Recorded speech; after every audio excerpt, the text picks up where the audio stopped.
Yesterday, we heard insights on leadership from a panel of industry decision makers. We learned how digital advancements are democratizing news coverage and how blogs, podcasts, and websites are transforming news consumers into news gatherers. We also learned new strategies used by Fortune 500 brands to reach 43 million Hispanics, heard about shifts in the cultural dynamics of the workplace, and learned how traditional media firms are starting to use social networking to drive revenue. Not bad for a day's work. If I had to characterize Monday's sessions, I'd say they followed our conference theme to a T, Diversity 2.0. Year after year, it becomes even clearer that this conference is the premier venue for probing urgent issues you don't ordinarily get to talk about anywhere else. For meeting an accomplished group of folks who focus on diversity as necessary means and methodology for success in the business arena. Your attendance and your input are crucial. As each of you share your own views, you help others sharpen their perceptions, including my own and NAMIC's. Your participation makes this conference.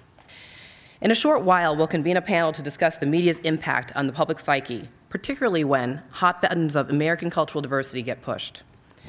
But before we hear from this panel, we're going to hear from an award-winning journalist and author, someone admired the world over, Mariane Pearl, widow of Wall Street Journal reporter Daniel Pearl, mother of Adam.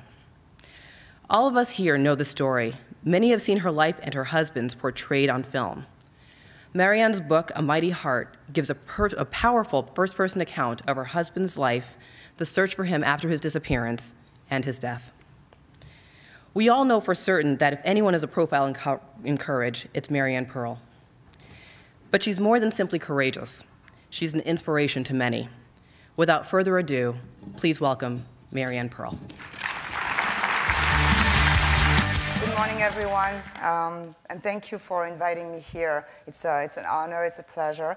This is a very personal story and a very personal account on diversity, but I hope that somehow by sharing our experiences, we can help each other and deal with the theme and the ability for us as people to live together and to share as a society. As many maybe of you know, I have a 5-year-old son. His name is Adam. And I actually invited him to come to New York with me, but he said he was busy.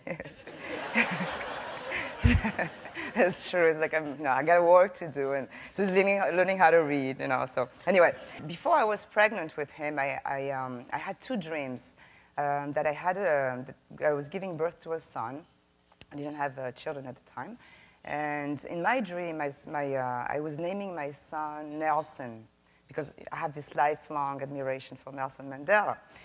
So I told my husband and Danny, and he said, "Who's Nell?" So it was like Nelson, son of Nell. No, not good. And then he came up with a much more interesting idea to name our son, which was Adam. Obviously, Adam is the name of the first man, but in our case, it was more kind of a wishful thinking that all the bloods that run in his veins, could just like epitomize a world that can come together and just work with all its diversity. So. So just to tell you, like, my background in terms of diversity and Adam's background in terms of diversity, so he's a little bit Iraqi, which his grandmother, his paternal grandmother was born in Baghdad, and then his paternal grandfather was born in Israel, but he's of Polish origins, and my mother was born in Cuba, in Havana. My father was born in Amsterdam. I get lost myself, and so it was very funny when I met President Bush. He asked me about my origin. So when I was like mentioning Baghdad, Havana, he was like, "Who are you?" It was like a little, So yeah, so my mother, was born in Cuba, but we do have a Chinese. I have a Chinese grandfather, as well, and then my husband Danny was American, and I was born in France, and he was Jewish, and I'm a Buddhist, and anyway, it goes on and on and on. So I am the diversity. I am diversity, and now I have my son. He's 5 years old, as I said, and well, he actually says he's from New York because he knows that everybody in New York is coming from somewhere else. So he's like, he figured it out. He's like, it's like, whatever. I'm from New York, and he's he's a beautiful child, and really to me, what I find at the end of I mean not at the end, but like in the midst of my experience and my everything that I've experienced is that one thing I can tell Adam is that it doesn't matter where,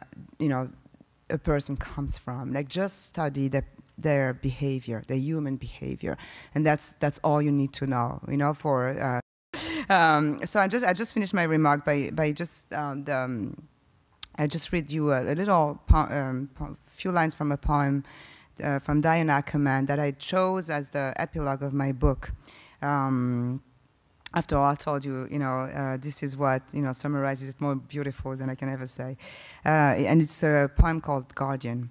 I swear I will not dishonor my soul with hatred, but offer myself humbly as a guardian of nature, as a healer of misery, as a messenger of wonder, and as an architect of peace. Thank you very much.